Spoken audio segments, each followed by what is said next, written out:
காலத்தில் ராமாபுரம் என்ற கிராமத்தில் ஒரு ஆடு மேய்ப்பவர் வசித்து வந்தார்.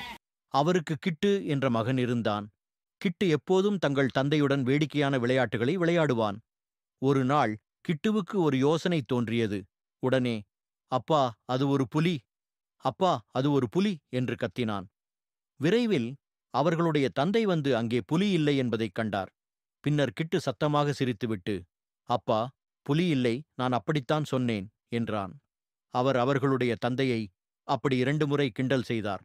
கடைசியா ஒரு நாள் ஒரு புலி உண்மையிலேயே ஆடு கூட்டத்துல வந்துடுச்சு. அப்புறம் கிட்டு உடனே பயந்துட்டான். அப்பா, புலி வந்துவிட்டது!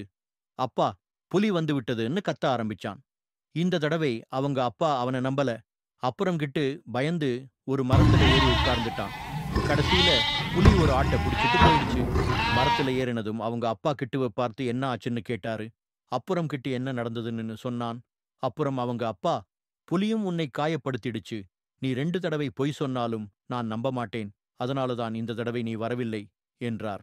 மீண்டும் ஒருபோதும் பொய் சொல்லாதே என்று கூறி கிட்டுவை அவர் கண்டித்தார். கதையின் நீதி: நீங்கள் ஒருமுறை பொய் சொன்னால், ஆபத்தில் இருக்கும்போது உண்மையைச் சொன்னால் யாரும் நம்ப மாட்டார்கள்.